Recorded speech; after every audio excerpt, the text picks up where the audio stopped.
just said you're not allowed to sing church songs outside of church. And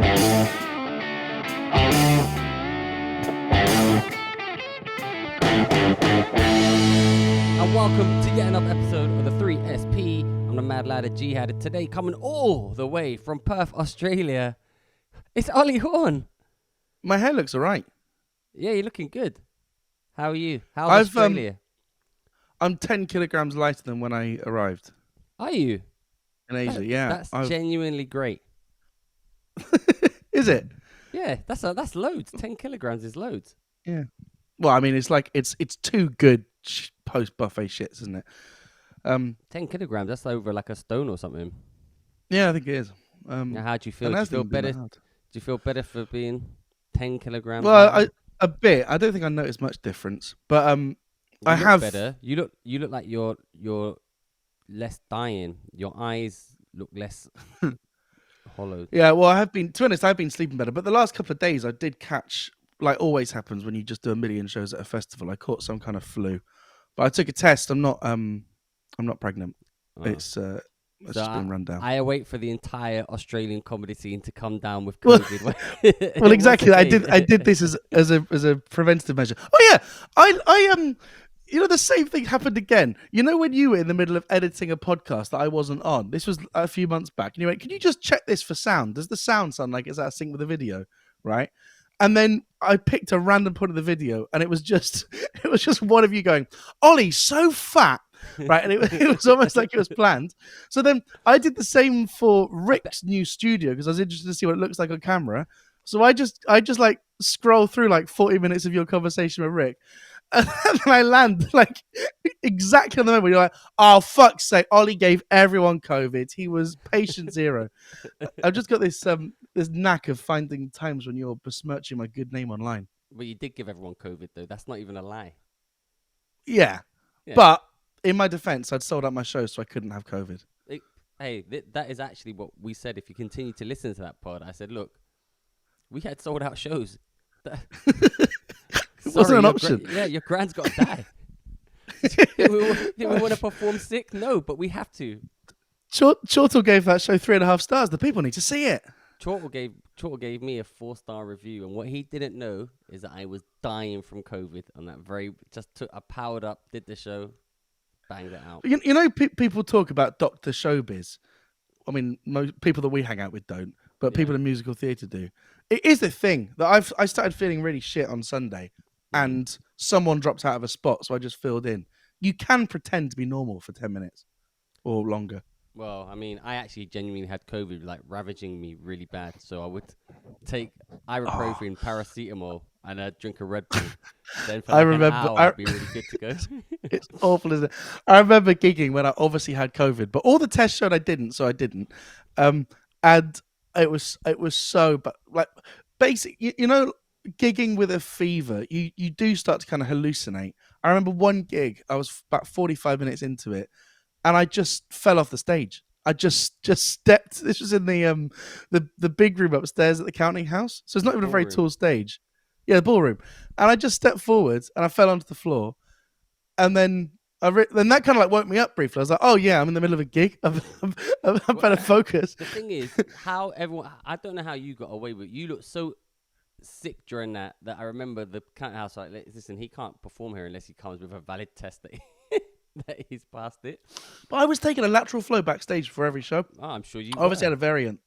I always had a variant that wasn't showing up on the tests. But then I took. Well, that's awfully convenient. I had an awfully well, it was. But then I took one of the proper ones. The one where you have to send it in. The actual test. Yeah. Then I took an accurate test. At the end of the festival, I thought, let me just take an accurate test, and then you had COVID. And then, lo and behold, I had. I couldn't believe it. Well, talking about COVID, everything that we were saying at the time is now coming out, transpiring, has come to pass. And it turns out our government runs on WhatsApp. Well, not everything. You were talking a hunk of shit about a lot of stuff. But the whole lab leak theory, I think that's valid. Oh, I mean, only an idiot would have thought to himself, I wonder where this virus comes from. The biolab in China or the wet market. The biolab where they're developing COVID or the wet market. And they're like, oh, if you say the biolab, that's racist. It's more racist to say a Chinese man gave it to I you to actually, eat in a I actually bat. think you're right. Yeah, exactly. Because all the punchline of that year was, if if there was a Chinese person, the hack comment would be, "Oh, what have you had for lunch? Bat." Yeah. Well, I don't know. What time does a Chinese man go to the dentist? Whenever he wants to go. No, 1:30. Anyway, the reason I bring it up, the reason I bring it up is because it's like all the COVID things. Leo was talking about it on his show. That's And a he surprise. yeah, it was a surprise actually. And then after he's talking about trans people. Anyway, someone commented underneath, yeah. So what killed my parents then? Tagging like me and Nico and mooching. So I was like, neglect. And God. he was like, come and say it to my face. And then Mooch was like, listen, I'm sorry your parents died, but Darius will definitely say it to your face. So once again, if you are happening to be listening to this, whatever your name was, you asked, we're recording a podcast in Vauxhall on Friday, and happy to say neglect to your face again. One interesting thing. So although Lucy's, after I've invited him to say it to my face, he's now gone shy. Pussy. Are you actually having a fight in real time? Yeah. Well, I'm not having a one fight, interesting thing. My dad's a GP. That's not interesting.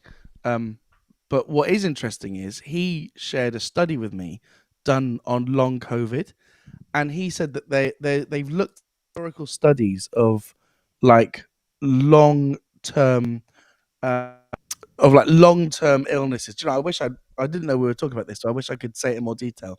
But basically, Dad is like a really he's not anti woke, and he does believe in long COVID, and he's got patients which are still suffering from it. But he says in this study that was done on not only long COVID patients, but also people that had other kind of degenerative long-term diseases where they just generally all parts of them flounder.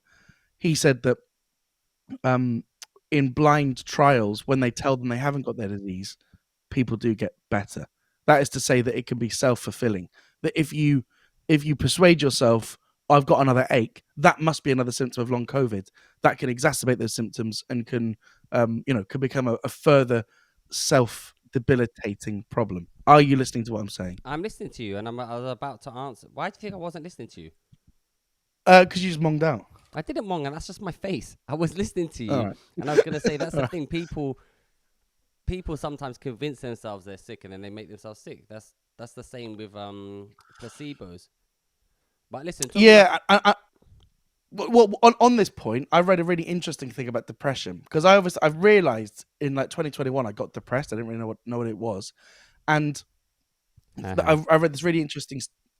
I read this really interesting study about depression, which is that depressed people, like, why do depressed people do depressed people things? Like, why did I spend 15 hours a day in bed? Why was I listening to sad music? Why was I thinking? It's fun. Well, that's the thing, right? It seems like it's the right thing to do. And the analogy that was given is the same thing as when someone has a flu, right? You know, when you've got a fever, you still feel really cold. Like your body tricks you into maintaining a quick homeostasis.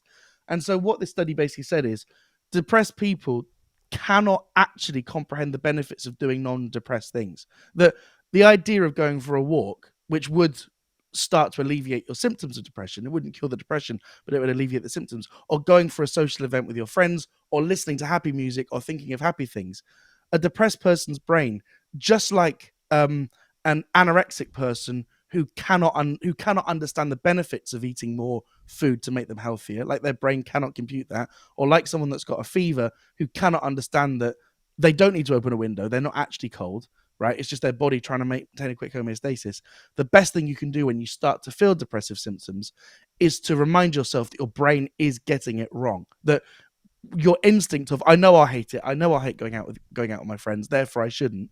Like, you need to know that your brain is actually incapable of making that judgment. And I think you think like, true. You would have been depressed in 2021 if you had loads of money and really fit women? Well, I did. Did you? Yeah. No, no, no. I think there's two types of response to mental health, and actually, this is something that helped me. I was so against seeing a therapist, right? I say this in my show that before I did therapy, I thought that therapy was for losers who can't solve their own problems, Yeah. and it turns out now I've done therapy. That is exactly what it is, but it works. Um, but I think there's two types of mental illness or depression response. One is like some inciting event, and the other is like a chemical imbalance. And I think the inciting event one can be over medicated.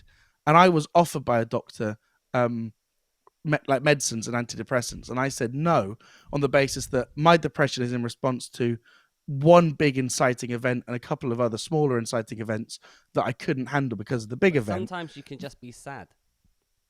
Well, that's it. But I was really sad. I was like self-destructively sad. Remember when we went to Paris and you cried in a Pret a Manger and really embarrassed me?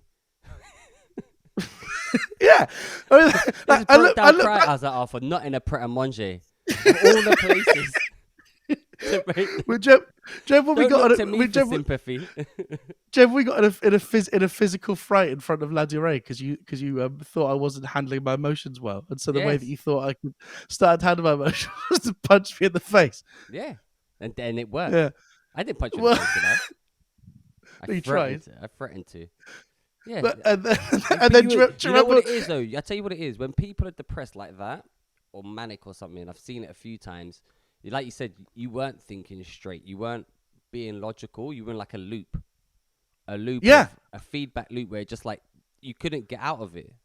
You were. Yeah. Well, our mutual friend Tom, he used to just say, "Ollie, you're spiraling again." Where I would just I'd start to say something bad. I'd start to talk about the same thing that I've talked about, and I'd start to catastrophize in the same way.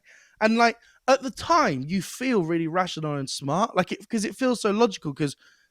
You're like, well, the feelings of feeling sad are right, and isn't it perfectly normal that someone who's gone through this should feel sad? But yeah, looking back, it was a good thing that I went to Paris on a trip, right? It's better that I did that than just stay on a friend's couch, that could have been fun. feeling sorry for myself. Well, it wasn't not fun. It was. There were some good moments. The gig was terrible. Yeah, but you were about to not go on. If the gig had been good, it wouldn't be a good trip. It's more fun that it was awful. Yeah, but anyway, so I think maybe there are people. Obviously, there are people listening to this who are depressed. Why on earth? In fact, this podcast serves that purpose, right? If you're feeling sad and hopeless, what you do is you feed your brain with more sad and hopeless content. If you are, I'll tell you the only thing that actually works for depression, genuinely works: mushrooms. If you are depressed, if you take mushrooms in the right setting, at the right time, the right place, for the next 6 months, it will sort out all your problems. This is official medical advice. This is medical advice, so this will now instantly be demonetized by YouTube once more. But genuinely, but sponsored by the NHS. They're doing psilocybin studies. I took mushrooms, and the one time I did it, I was like, wow, I felt great for it gradually wears off. But honestly, I felt great for mentally great for 6 months. I think if you're depressed, you've got to work out which category you're in. Are you in the category of someone that's had something or a series of bad things happen to you, or are you someone who is just generally feeling imbalanced? And I think and I think a big mistake that people make is they use approaches from the wrong category. And I do think that if you're enjoying the feeling of being a victim, if you're feeling comfortable in being a victim, that is the most dangerous place that you can be. Because I think there is no more poisonous emotion than self-hate, because it's self-fulfilling, right? And it generates more of itself. Well, this has been a heavy start to the podcast. And mushrooms. Should I talk about how fun Perth is? Yeah, tell us about Perth. And also, before you tell us about Perth, some things I want to talk about. So if the listeners are, is it just going to be Ollie and Darius catching up?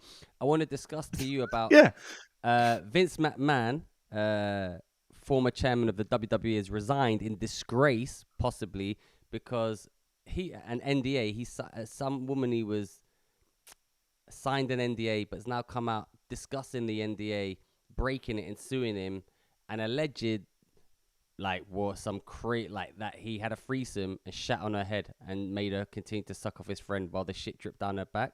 This is an official deposition. We're going to talk about that.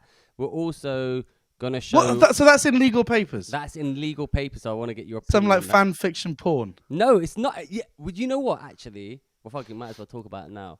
When I was reading it, I was like, this sounds like too, like, unbelievable to be true. Like, there's like, who has a threesome and then shits on someone's head, and then says, "Suck off."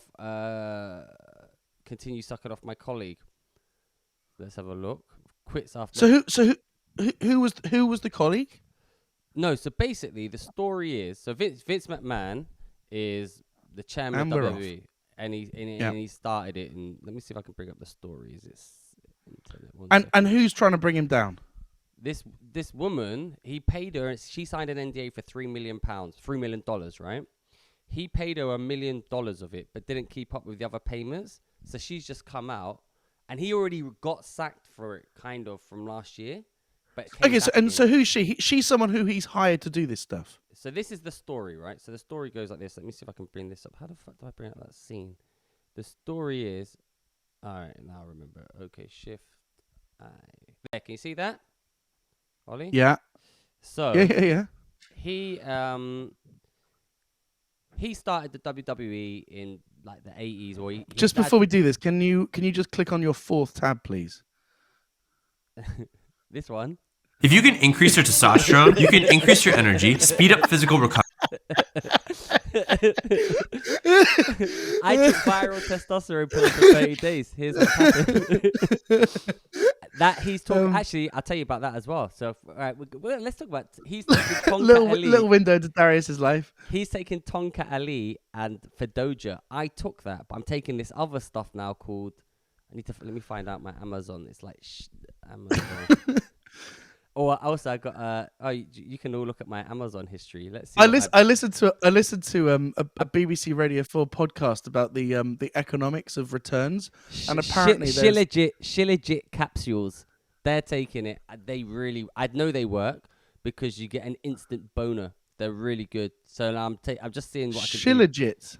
Yeah, I'm taking Shilajit and something called boron. I'm just to see what can increase my testosterone naturally. I think they really work. Getting dust boners for no reason. But hang on, in what context have you been getting these boners? Well, Is it when you've been going into men's toilets again? No, I always get boners then, but now I'm getting boners like even more so when I'm walking around schools and stuff. Just just at home in front of my wife. Yeah, just at home. But I think it's really good. Anyway, all right. So at the moment what I'm trying to do. I'll tell you what I'm taking. Yeah, go on then. Well, I haven't bought any supplements with me, but I bought iron because you told me I needed to have more iron, which is probably what sorted my eyes out. Yeah, I've run out So of iron. Iron with vitamin C. And then someone online told me to get the 50+ version of men's multivitamin because they have higher amounts of, I want to say it's B2. And zinc and stuff. Yeah. So I got the older formula. But that's what I'm taking at the moment. Is that good? I think it's good. I'm taking a load of stuff. I'm right. getting. Do you want to know all the stuff I'm taking? All right. I'm taking CLA and chromium in the morning. That's to get rid of body fat. I'm taking clenbuterol every so often. That's also fat burning. Taking finasteride once every 3 days. Well, is finasteride for your hair? Monday, Wednesday, Friday. That's for my hair. That stops. Are you not using minoxidil? No. So the difference is, right, Rogaine or minoxidil that's the drops or the cream that regrows your hair. So say you've got a bald spot, that will grow it, but as soon as you stop, it falls out. That's again. what I've been using here on the receding corners. parts. You don't really have any receding thing, but if you take finasteride now, it will stop receding. So it will stop. Doesn't finasteride stop you getting erections? Wow. So this is the thing, right? Finasteride, when they initially brought it out, which was in the 70s, they based it on a 5 milligram dose every single day. My hair's not good now. Right? When I went to New York, I had a hair crisis. I thought I was going bald. And I took finasteride. But that might also be the water. People say that when they change different countries because of different fluorides and stuff in the water. My hair's fucked now. Well, it was a combination of things. It was the water, but it was also I'd had my hair chemically straightened, and it basically burnt my head off. So I got a Brazilian blow Was this dry. another voucher? Was this Yeah, another Groupon? basically, I was getting a haircut and was like, you know what you should think? You should get your hair Brazilian blow dry. Then it won't be so frizzy. It'll look great. And I got it done. And they don't tell you this. Brazilian blow dry, it's basically, they have to wear a gas mask when they're doing it, which should have been a clue.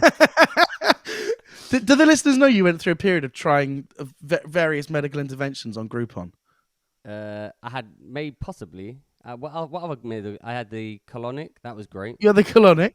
That was No, it great. wasn't. No, what? No. I had one colonic irrigation where was on a machine.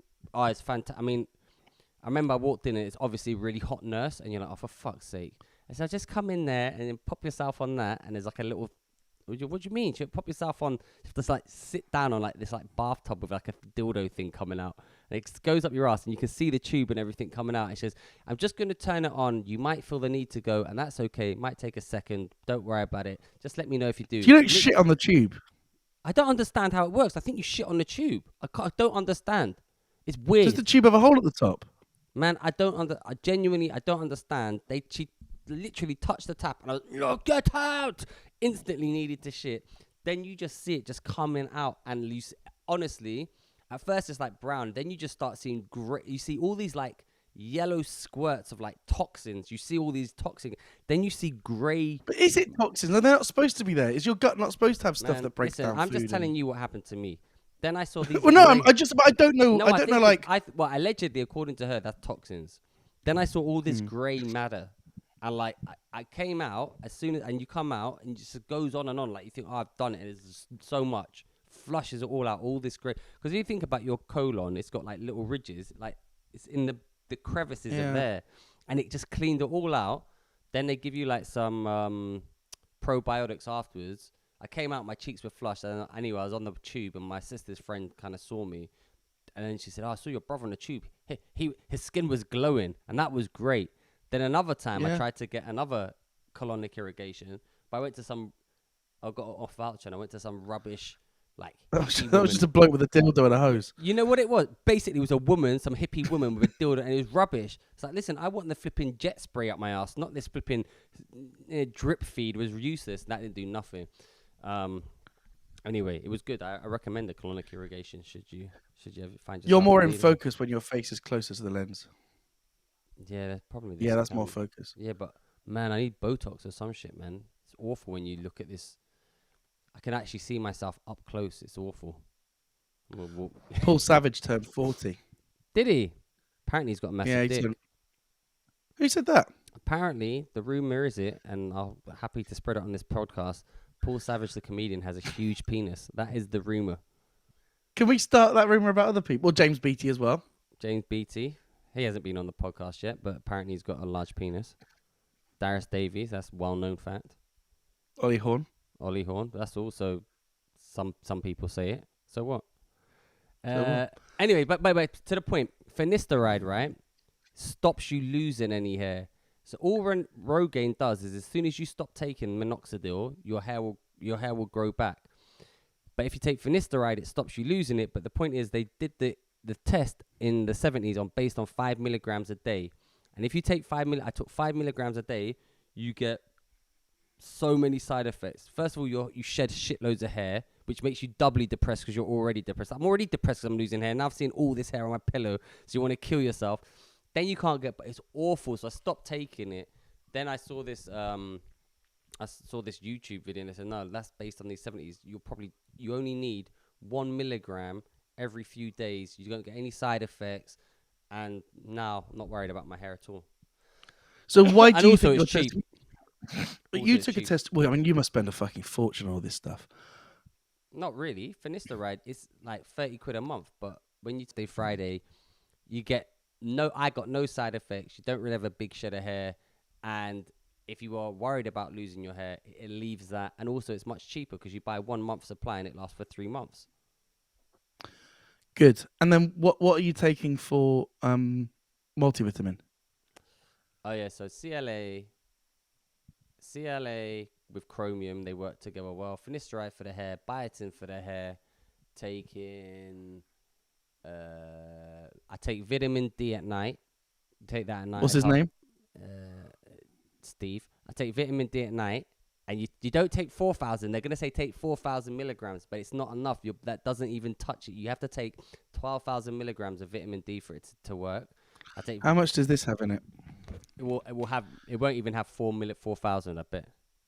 It has vitamin D3, 25 grams, whatever that is. Yeah, that's absolutely nothing. Not doing anything. But you're all right. You're in Australia, so you're getting the sun, so it's fine. But That is true. you need 12,000 grams of vitamin D. Then they sell it in 4,000, but it's cheap. So take that at night.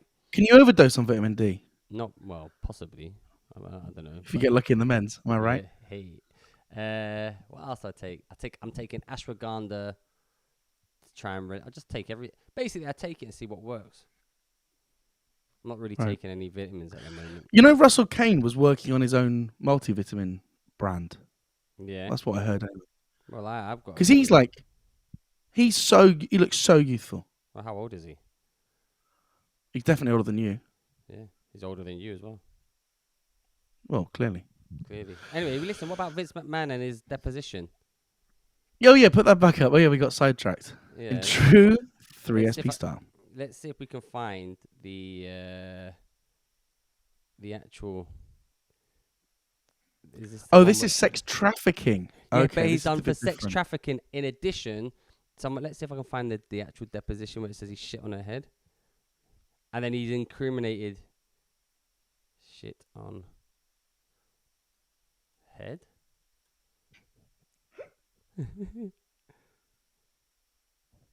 Vince is always going to be issue that this lawsuit is replete with lies, obscene made-up instances, and never incurred, and a vindictive distortion of the truth. He will vigorously defend himself.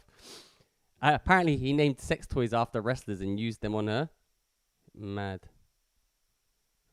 Wow, that's crazy. You should check that. Hello. If there are this many powerful people who end up doing sexually depraved things, right? Is it correlation or causation? Should we be looking in FetLife to find the next generation of CEOs and leaders? That is a good. Well, I mean, think what this says is that once you get money, apparently Axl Rose loves a Cleveland steamroller as well. This is why all those Arab girls, they all fly them. You know what the Cleveland steamroller is? No. It's when you shit on a woman's chest and rub it in with your ass. Apparently that's one of Axl Rose's Why? proclivities. Because when you've got this, and Arabs in Dubai, they love it. They love it because once you've got so much money and you've had sex so many times, where else is there to go? You get depraved and you're like, I've done everything. I can only demean this person by shitting on them. I think that's what I think. But isn't that sad that they see sex as a demeaning exercise? Well, that's what someone said about this Vince McMahon case. They said this shows you that it's not really about sex. It's more about power and abuse. Yeah. No, I wouldn't want to shit on someone. It's not my thing. Not anymore. Anyway. What would you want to do? Bumhole.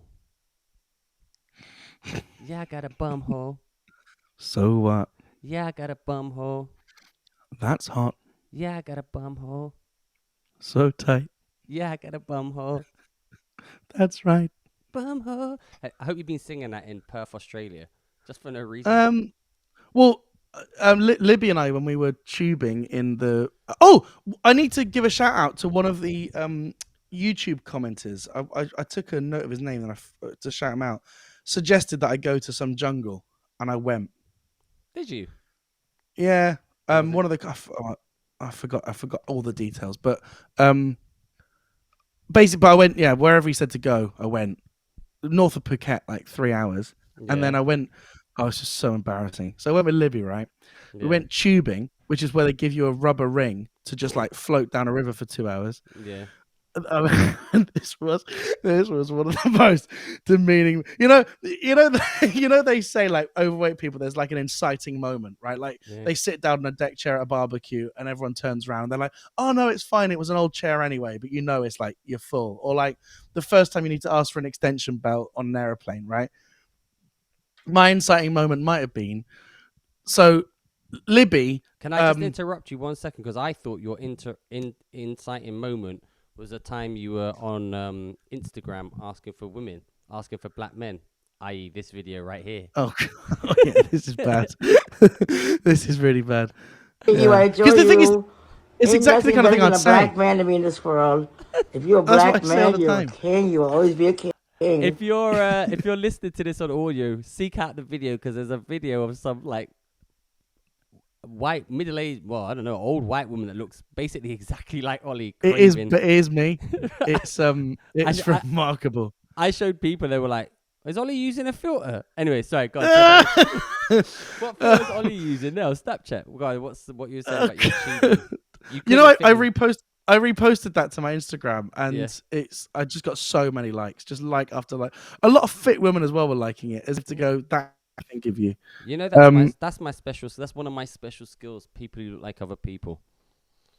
Right. As we know. Well, anyway, so there's this thing called tubing where you just get on a rubber ring, like a tire, basically, and you let the current take you. Anyway, you pay like a fiver to it. Like it's not an established tourist attraction. It's just a bloke who's got a load of rubber rings and a jeep who'll take you to the right place, and then some kid will guide you, right? So we pay like a fiver to this guy, and we get on the back of his jeep. He has 2 rubber rings for us, one for him. And so Libby goes and sits in the ring, and she's just like sat there, all serene.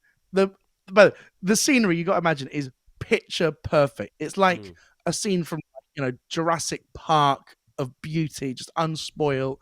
These like harsh limestone cliffs. The sun was blazing. The water was pristine. It was just beautiful, right? She sits in. She's lying back in the tube, living her best life. I then sit in the tube, and I instantly go arse over head. So instantly just flip up, right? So straight in the drink, right? And so I'm like, okay, no problem, try again. So I go back, so I wipe off, get back on the shore, go sit in the tube. This time, Libby's like, just put your body weight forward. I'll put my body weight forward then. So I lean forward, this time, head over ass. So now this guy's like, okay, well, we're going to have to try again. So this time, this poor kid who we paid a fiver to guide us is holding onto this tube for dear life and is easing my ass into it. And what we've established is your ass is supposed to go inside the hole of the tube. My ass was so big, I could only balance on top of it. So while Libby, her body was like inside of it and floating, I was precariously sat on top using every bit of core strength I have just to stay afloat. And I said, how long am I supposed to do this for? She's like, normally it takes about 2 hours. I'm like, I can't. Like, I was just to stay afloat, just to be in one place. I was having to like balance because my center of gravity was way higher than it should be, right? Anyway, we try and go for like 20, 30 meters tops. Libby's living her best life because she's just relaxed, serene inside her tube. Center of gravity is underneath where she's going to tip over. I was on top, balancing precariously. The guy then leaves and goes and makes a call. So embarrassing. And presumably says in Thai, we're going to need a bigger tube. Right? I then get out the tube, swim back, and they bring me like a specially made custom tube, right? That's nice of them. Like a bigger tube, right? But the funniest a tractor wheel. They bring you a tractor tire. I literally did. It was obviously like custom made, right? But the funniest part of this was not that they brought that tube, which obviously they should have brought me in the first place, but that they'd obviously like had a plan B, which was following this guy with the tube was a guy with a fucking dinghy. So just as the tube guy brings the tube down and then sits me in this new tube, which my ass does fit in, the guy just gives like a thumbs up to the dinghy guy, to the emergency dinghy guy, going, "You don't need the dinghy today, mate. You're off the hook." But to think their plan B was to put me in a literal life raft. Listen, and it gave you the impetus that you needed to lose 10 kilograms. So now you still need the tractor wheel, but soon I will need the tractor wheel. We'll go down to a large SUV and then the requisite side. Yeah. So anyway, so let's go back to this WWE guy. He's obviously got loads of money if he invented WWE. Oh, he's a multi-billionaire, and he's been. So basically, the story is right. This woman had no job, right? She knew some guy, and this guy was like, oh, let me put you in touch with Vince McMahon because she was doing charity work, and Vince McMahon apparently saw her. And, oh yeah, you're hot. I'm gonna get you a job. Brings her in, starts kind of seeing her. Vince McMahon's married, by the way. Starts seeing her, and I've read That's the real crime here, adultery. Well, apparently he's with his wife for tax reasons. Vince McMahon resigns. Can you see this? Vince McMahon resigns from WWE and UFC as a 78-year-old billionaire quits role as TKO executive chairman after staff accused him of sex trafficking and defecated on her head during a threesome. So then anyway, I found the deposition. It's got text. But he's 78. Maybe he didn't mean to. If I was his lawyer, I'd say, look, he's 78. He's going to shit himself at some point. Yeah, on her head. But I don't know, man. I read the text messages, and it's like like the text message. His finishing moves, the people shit. It's like the text messages are like written by like a 12-year-old. So I don't know, but it's obviously a power imbalance. Yeah, but do you not find any kind of sex messages every time you send one that's even remotely horny? No, but the way he types in text messages, like, yo, you boy, BOI, and you, and that kind of, like text speak, like, but from 2005 or something. All right. I've been accused of even getting my Gen Z vocabulary wrong now. Apparently, people don't even use slay anymore. That's been phased out. No cap. I get that wrong all the time. What's no cap? No cap is, I don't know. Man, you know what? This Gen Z slang is shit. I've had enough of finna. No, just say gonna. I'm finna leave. What the fuck does finna mean? I like a lot of it's to do with food, though, isn't it? Like he ate. Well, what's that? That's another one I heard. What's finna? I don't know. Yeah, finna. They say instead of saying I'm gonna go and do something, they say finna. I'm finna leave or something like that. It's so. I was like, oh, you fucking retards. I know they use for real a lot. FR. Yeah, well, that's fine. I guess. I'm attracting a Gen Z crowd for comedy for toxic people. This loophole. You know what I think? Let me just tell you one thing. I think a lot of Gen Z are kind of fed up of being misrepresented as like super progressive and woke. Oh, totally. They like being. Oh, okay. Well, a good example, right? For This Is Your Trial. Do you remember the one you did at the old courthouse last year? Right. So we had me. It was me, Carl Legacy, and Brendan Burns. What amazing! Can you imagine? What a great show that was. Carl Legacy and Brendan Burns. The King, baby. Carl Legacy is so funny. For any listeners that's not seen Carl Legacy, right? To give an example, right? So we're on this show called This Is Your Trial, where the three of us pretend to be lawyers. I'm the judge, Brendan's the defense. No, Brendan's the prosecutor, and Carl's the defense. The audience submit crimes that their party have committed. Obviously not real crimes, but in Perth we've so far had actual sexual assault and actual theft. Yeah, cool. Anyway, so the point is, the lawyers have to so the defense lawyer is supposed to listen to the prosecution lawyer's case. They talk for like 5 minutes, take a bunch of notes, right, and then come up with a spontaneous defense on the spot, right? Really fun show. Kyle, right? He's got a notepad. I didn't even know Kyle could write, right? Mm-hmm. He's got his notepad. He looks like he's taking notes during the first section, right? He stands up, and I get a glimpse of his notepad, and it kind of looks blank. So I just stop him. I'm like, Kyle, can I just see your notepad, please? I grab the notepad, and all it says at the very top is nothing else on the notepad in capital letters, written like it's written by a 5-year-old. Just says, "I plead the riff," and that's all he's got. That's the only note he's taken. So funny. Kyle has zero material. He's got even less material than me, but he does it. His whole thing is riffing. That all he does. And I booked him for 5 Headliners, which is the no crowd work show. Yeah. Loads of comics came to watch just to see if he could do it. And did he do it? What did he do? No, he got to 9 minutes. Then for his last minute, he did a countdown from 59 with the audience. Well, what he did material for 9 minutes. Well, he tried. Was it good? It was funny. Well, that's what counts. We all like Kyle, the king baby. What else is what's the big news going on in Australia? Well, Alan Anderson's not here, so the comedy pub crawl is no more, but the comedy pub hop is. Well, I was actually talking about the the current state of affairs in Australia, but tell me about the comedy pub hop. So you don't want industry gossip. Yeah.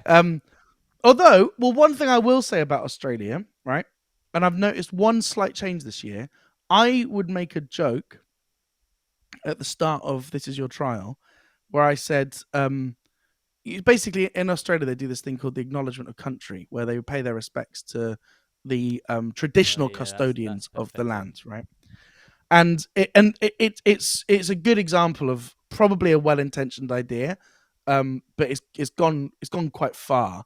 That, for example, there's an Aboriginal act. Brendan was telling me, a friend of his who, like, he's part of the ethnic group for whom this, this announcement is intended. He said to the Melbourne Comedy Festival, "Can I not? I don't want to play it at the start of my show, please. It sets the wrong tone." And they said, "No, it's policy." It's like, it's basically Melbourne Comedy Festival going, "Shut up! We're giving you a voice." Yeah. And so so it's one of these things where a lot of people do kind of resent it because it doesn't always feel sincere. So they say things like, "We acknowledge the traditional custodians of the land that we But we didn't that have we to inhabit." do that last year. No, and like, it's festival policy you're supposed to, but a lot of independent productions don't. I don't do it. But what I do say is, I want to do a land acknowledgement, and then I say, from my point of view, the British took it fair and square. So I just say that as a joke, right? And I must say, this year the joke's got kind of a better reaction. Like, I think last year people were really like, "Oh my, can he even say that?" But this year people acknowledge it for the joke that it is, and kind of see that it is just taking the piss. I genuinely do feel like people are now just so, like, they're fed up with it, because most people, like 99, well, a lot of people aren't racist. A lot of people want to do what's right, and they're sick and tired of being told, "Oh, you're racist if you don't say this." And then they see, for example, this Aboriginal guy going, "I don't want to do it. It's for me. I don't want to do it." Like, no, you must do it. And you can see it's not even, it's a performative thing to make them feel good about themselves. So people are just, So yes, we had a front row of, like, they look like, the sitcom, the kids cartoon Recess, the nerdy kids, like, they look like them, but they were fun. Like, they had a sense of humor. Like, they, so like, one of them was in a wheelchair, and I started the show by saying, "All rise," and I pointed at her, and, like, they were like, she was laughing, right? Like, it's just wrong that that this is a whole new generation which doesn't have a sense of humor. I think it's a very, very, very small minority that. but the thing is, they're vocal online. That's the difference. Yeah. And then additionally to that, they're vocal online, and a lot of big brands have kowtowed to them. They got scared of what they can do. And actually now, if you just tell them to get fucked, then everyone's like, "Oh yeah, nothing happens." That's I my got thing. told off by a woman who said that I was while I was emceeing one of the shows, a woman just really obnoxious. She was in her 40s. You could tell she was trouble because she didn't want to sit where she was told to sit and all this Oh, stuff. God. She starts chatting, and I say she's not allowed to, and then she's like, starts murmuring. I'm like, share it with the class, and she's like, "My brother's not enjoying it." I'm like, "Well, he looks like he's enjoying it," and he's like, "No, I'm enjoying it," and it's just, she just wants the attention. And then I make a joke about International Women's Day, and she says, she says, "I'm not a feminist." And I'm like, "Yeah, fine," but like that's not, doesn't matter. Well, it doesn't matter what I am. The point is that I've just made a joke, and so I was just so over the idea that, like, I have to pander to her. I have to put her right. I just flashed my tits. What? I thought I just went nuclear. Yeah, I just went, "You want to see what a feminist looks like?" And I just flashed my tits at her, and she was so shocked. Like, there's nothing. Like, she so wasn't expecting it. It was like, basically, I'm taking this from my Muay Thai training. Sometimes you want to do the move that your opponent least expects, and in Muay Thai, your opponent least expects you flashing your tits. That's a crossover move into comedy. Yeah. So what? So that's what I did. She was just, so she didn't have, like, she Is didn't this the have. woman who moaned online in a review or something, or emailed you? And the show was. Oh no, that was another one. I've got quite a few, actually. Although I must, yeah. So yeah, I've rubbed a couple of audience members up the wrong way. But I mean, that's what happens. I've done, I don't know, like 60 shows since I've been here. Obviously, you can have a couple of people that don't like you. But I must say, I have a I've much only- higher hit rate of people who don't like me, and I've not done 60 shows. The audience reviews for Perth Fringe World, like, people are a lot more active than in Edinburgh, and What are the I don't know. audience numbers like? Is it more busy this year? Is it? Well, it feels it. Well, obviously, with Alan not here and Alex Petty not here, two of the big comedy promoters, there's a bit of a void to fill. But I've not had to pull a show, That's which I good. think is good going. Yeah. My solo, which I'm charging $30 a ticket for, I think I got 30 in on Saturday, That's good. You can do the math. which is really, really good.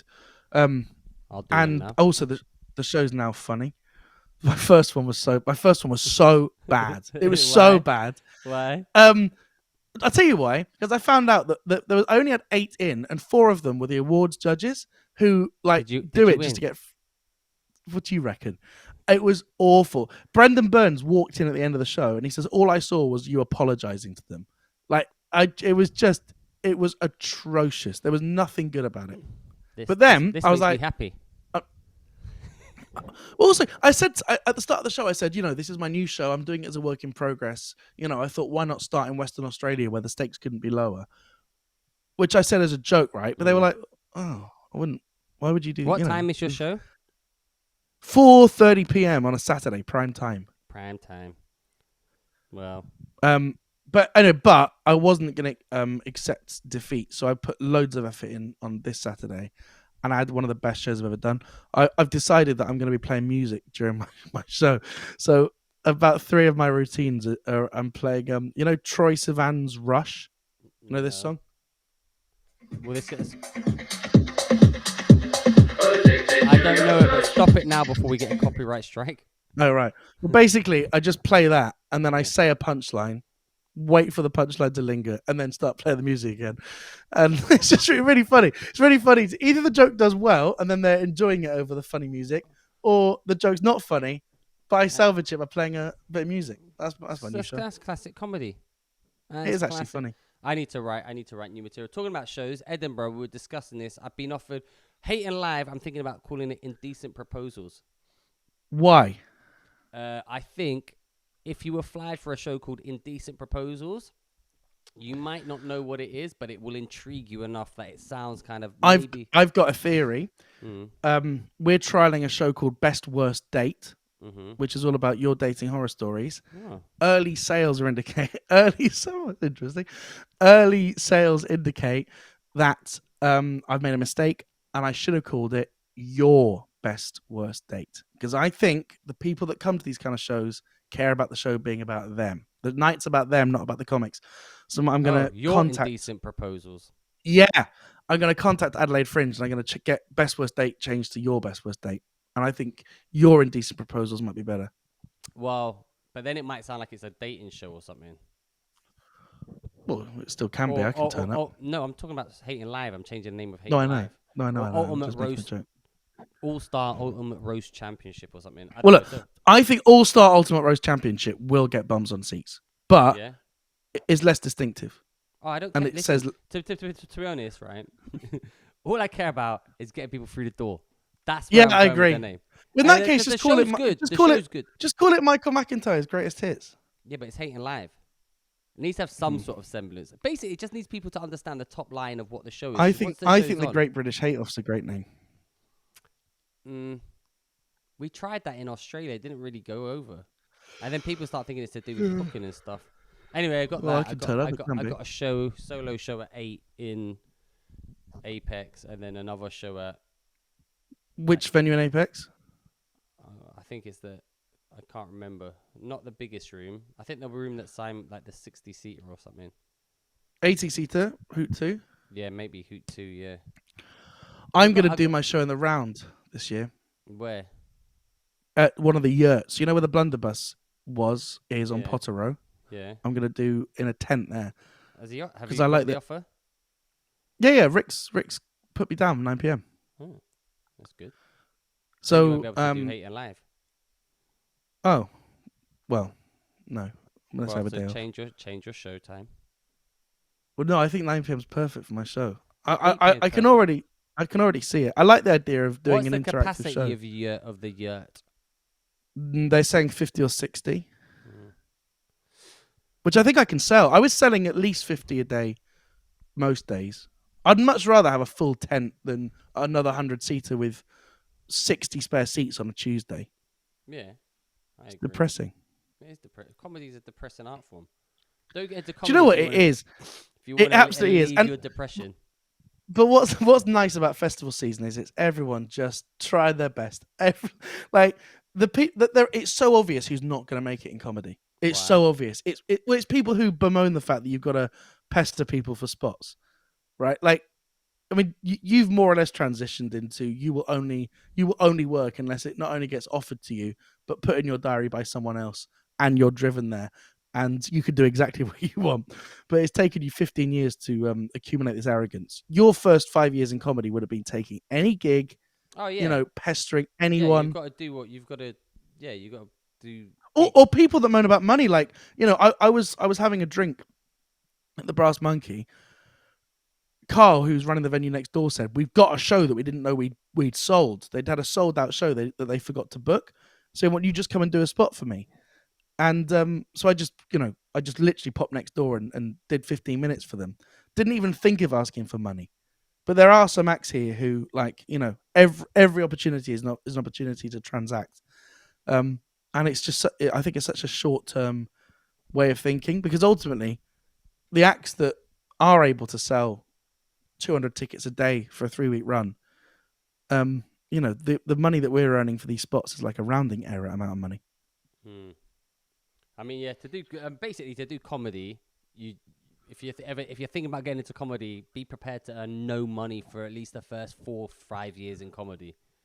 Yeah, and then when you do earn money, it's not enough. But I think if you get into comedy for money, you're in the wrong game. I never got into comedy. I couldn't believe it when I got my first pay and it was expenses. I was like, what the hell are they giving me like £5 for travel? I couldn't believe it. It still feels also the way I see it is, well, I tried to write a joke about this, that like my friend who I was at uni with, who I was getting marginally better grades, is now earning over £200,000 a year as a barrister.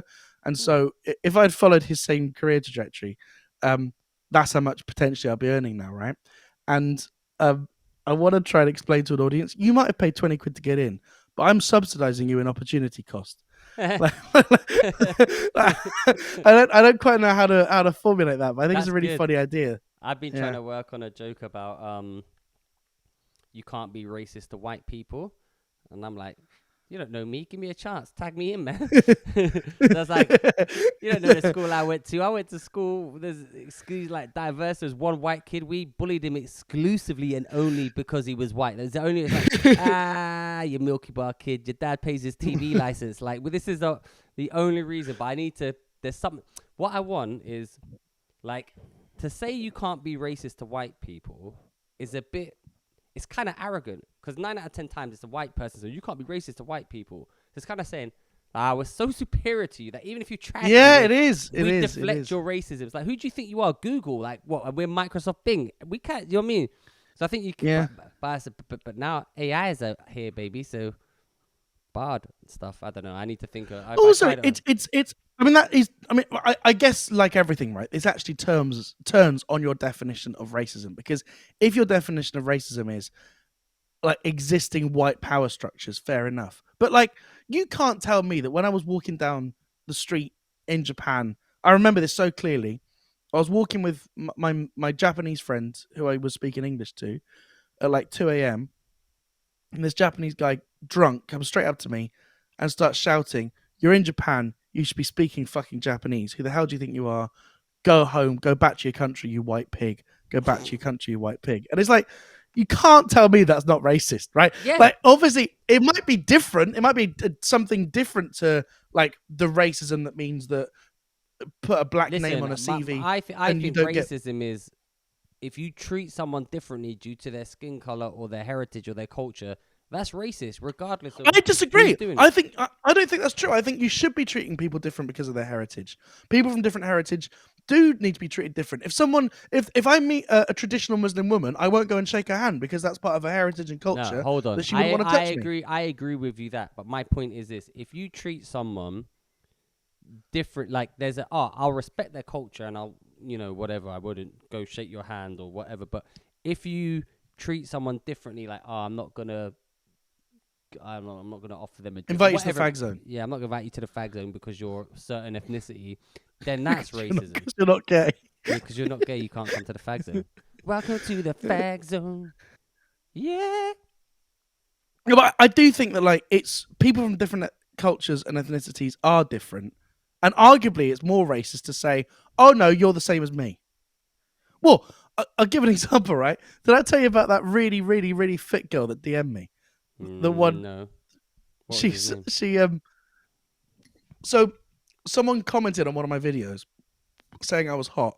Her profile was private, but there's like 7 pixels, right? So you can make a judgment on those 7 pixels.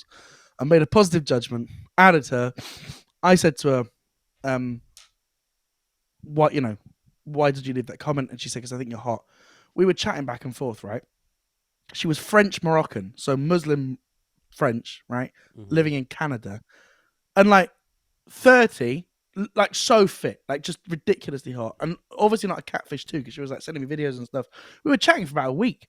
And then she just said out of the blue, she just went, thing is, you can't really joke about the Jews and gays, can you? Right? And that's what she just said that out of the blue. And that is the kind of thing that I would say, but as a joke. And so I just said to her, I said, oh, please tell me you're not homophobic, as a joke. And then she comes back by saying, I don't think they should be killed, right? Which was a real curveball. Basically, she's like, she just like is a homophobe. She just doesn't like, she's like so a product of her heritage that she thinks that like women shouldn't get married and have kids together through IVF and stuff. And like, so it's ridiculous to say, oh, I should now treat her like she's from a remarkably different culture. We're never going to meet in the middle. I should treat her differently. I should stop talking about culture. What do you think about this? Let me show you something. I'm just interested. So we've got one thing that's going on. This is happening now in Oxford Street, or it's happened recently. This You have a religion you're allowed to do anywhere. No, miss, you're not allowed to sing church songs outside of church grounds, by the way. You're not allowed to sing church songs outside Outside of church songs or church You're not allowed grounds, to- that's fine. You're not allowed. She just said you're not allowed to sing church songs outside of church. Our church outside of church grounds, unless you have That's you've a load been of rubbish. authorized by the church to allowed. do this kind of song. Are you saying that you don't care Wow. about the Human Rights Act? You're lost. the hell? Yeah, I mean, no, that says it all. This is, I mean, for the benefit of the listener, the police officer, or rather the child that's cosplaying as a police officer, ended that clip by sticking her tongue out in much the same vein as my post to Comedy for Toxic People. But what about the fact that the police are trying to stop a woman singing, as she calls them, church songs on Oxford Street, saying you can't sing church songs outside a church? Yeah, I mean, this is just a police officer not knowing anything. Like, all this is telling me is the police are poorly trained and underfunded, and there's idiots being policed. That's the only merit to the story. But why would they? Why would they try and shut that down though? For what reason? Probably because someone complained. I've got an actual bit of free speech, hot off the press news coming in the last 16 minutes. All right. Open up your web browser. Let's Yeah. set some context for listeners. Type in the Prince Andrew Tate Appreciation Hour, and let's show everyone the poster. All right, hold on. Keep on speaking while I do this. So, 2 friends of ours, who run shows at the Fringe and around the world, run a comedy hour called the Prince Andrew Tate Appreciation Hour, where it's just a funny, very, very funny title for a stand-up show. And the show starts with them playing a series of contradictory videos by Prince Andrew and Andrew Tate. And the poster is an absolute work of genius. It's Prince Andrew and Andrew Tate snogging. It's there on the screen. Can you see it? It's so funny. It's so funny. Anyway, hot off the press, Richie has just put on his Instagram. They tried to create merch for the Perth season, and Vistaprint have emailed them to say, we apologize for any inconvenience caused by the cancellation of items of your order. However, we've made the decision not to print these materials. Wow, I've got one of those. This is how wars start. This is how France had one of its revolutions. It's like, you can't stop the freedom of the press. Well, but apparently they can. So they're boycotting what you can print on a picture. I guess they're saying it's obscene. Well, it's not really obscene, is it? It's just hilarious. It's just Yeah. 2 men kissing. Is 2 men kissing obscene? Well, maybe that girl that fancied me would think so. Well, listen, we've done about an hour. I think we're going to call it here. Ollie, thanks for We've joining. done about an hour. What a crescendo to end on. Well, I got. You know why? Because I need to seamlessly edit these two together. Then I've got to go and upload it because with the slowest internet. This is late. This podcast is late.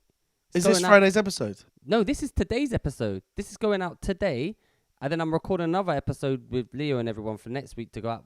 Basically, the posting timetable is now on a Monday. Okay, fine. It's been changed, so I'm gonna go and upload this. Anything to say? Nice. Any other interesting stories before we go?